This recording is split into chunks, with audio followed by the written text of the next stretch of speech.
Pse, ju mendoni se zoti Berisha s'është interesuar që të vendoset kjo? 100% interesuar. Si do Berisha që Berlina më zërëzohet? Do që të rëzohet spakuaj, të merret ky vendim, ai është i mbrojtur dhe fëmijët e tij janë mbrojtur. Flamur Noka. Do të thuaj që Berisha bashkëpunon me Ramën? Po sigurisht, qëllimet e tyre në fund fare familjen ata. Landi pse bën sikur se kupton? Seriozisht e ke që opozita nuk i intereson të shkatërrohet spaku?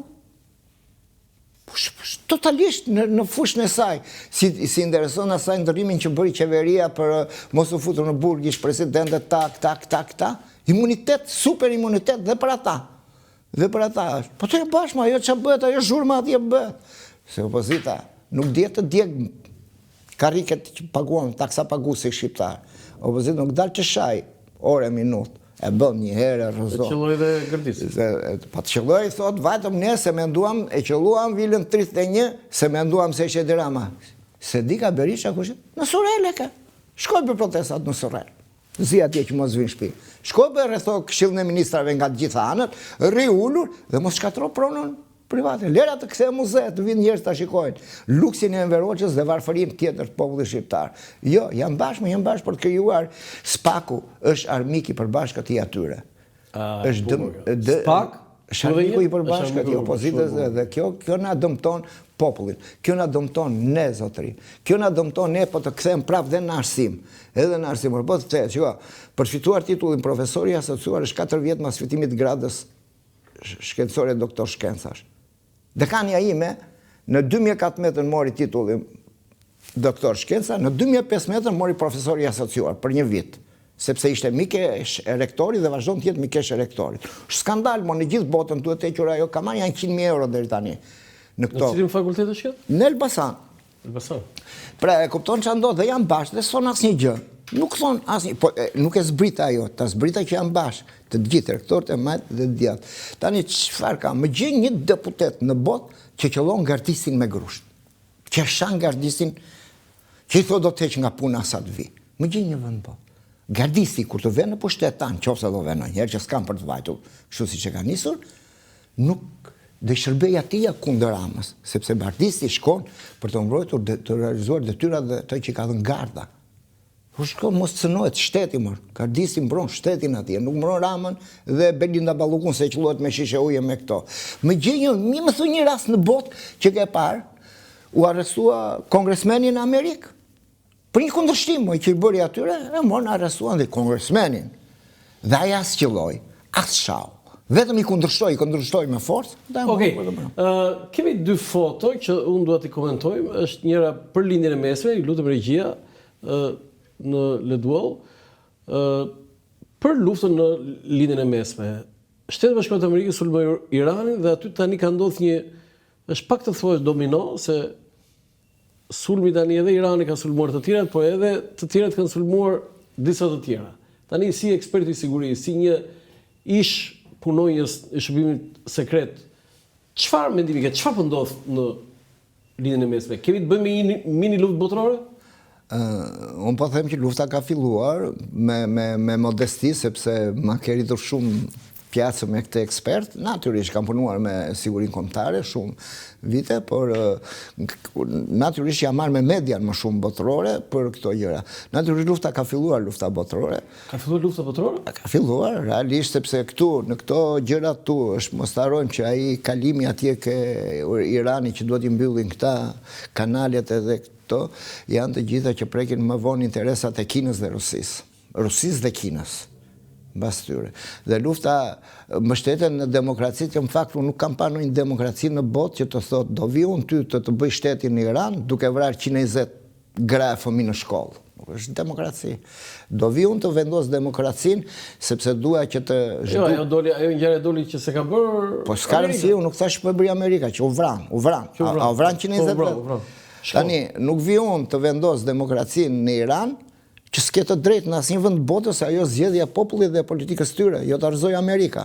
Amerika nuk është se ka potencialin, nuk diskutohet që ka potencialin më të fortë në të gjitha aspektet. Por problemi Jo, më shpjegoj këtë pse e quajnë që ka filluar lufta e tretë botërore. Po e quaj sepse përveç kësaj, përveç nuk po fus fare luftë fetare brenda këto, s'po fus islamizmin edhe që futët në mes dhe këto gjërat e tjera, po flasim vetëm në aspektin territorial dhe në aspektin e pasurisë kombëtare që ka aty, dhe natyrisht që miliardat e eurove që janë aty, bëjnë çdo të mundur për luftë botërore. Tani, këtu flitet edhe për të rrëzuar fuqinë e pushtetit ekonomik të Iranit dhe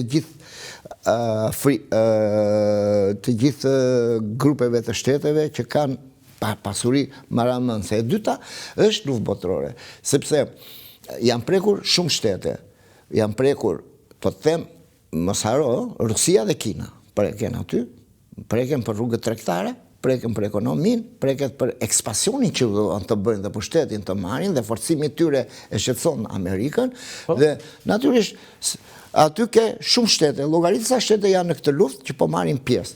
Indirekt, jeshtë sigurt që edhe nga këto Rusia vazhdon të punoj për veten e vet dhe Kina për veten e vet. Shqipëria tani, roli i Shqipërisë tani, është e rrezikuar Shqipëria? Po çfarë rreziku Shqipëria? Si? Në seriozisht ka... Jo, kur thua luftë botërore tani... Luftë botërore, flasim në konceptin e konfliktit që ka lindur. Po pra, për ne luftën e dytë botërore dhe luftën e parë jemi bërë shumë tu, shesh jemi bërë, shesh betejë jemi bërë. Çdo luftë mbas saj ka dhe zhvillim shumë të madh ekonomik dhe kështu, por jo, nuk besoj që... Pse jemi antar i NATO-s? Po, natyrisht jemi antar i NATO-s dhe këtu bëhet fjalë që NATO në krye është Amerika që bën investimin më madh, që e drejton, që e bën dhe NATO është Amerika dhe me rregull 3 Shqipëria, ku Shqipëria këtu se pas. Jo, Shqipëria është atje lart. Është atje lart dhe mos harrojmë që Shqipëria thash që në fillim të emisionit ka një pozitë mjaft strategjike, shumë të mirë që intereson gjithkujt ta ketë në skalonin e vet. Shumë e mirë. Po ne pça NATO futën për geopolitik. Në Europë, ka to po i marrin për geopolitik për të mbyllur thash rrugën e Rusisë drejt edhe Serbisë drejt detit, edhe për të komanduar pak a shumë Adriatikun aty ku jemi. Tani ti thua çfarë Shqipëria, po dje në Irani e sulmuar, kemi pasur një sulm kibernetik, e sulmuar faqja e parlamentit.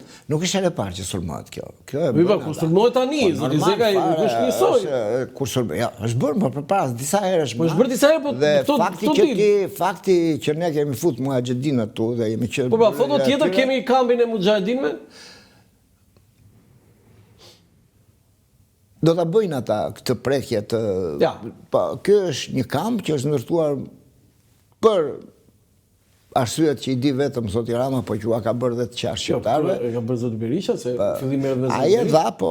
Jo e dha, erdhe 1.000 cata, pastaj u bën 3.000, me zoti Rama u shtuan. Problemi është që kjo ekzistenca e këtij me të vërtetë që na fut pjesë propagandistike në luftë, apo na bën palë me njërin grup në këtë betejë të madhe që po ndodh.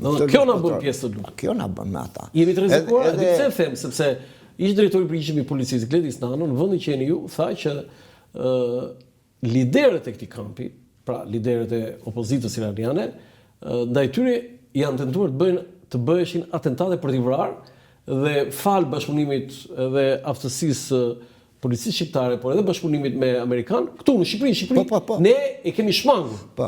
Atëherë, në këtë situatë çfarë do të thënë? Do të thënë kështu, që është e vërtetë që aty janë lider të opositarizmit iranian. Është e vërtetë që Mossadi ka një shërbim sekret të tmerrshëm dhe informacion të jashtëzakonshëm, po dhe këta nuk e kanë pak.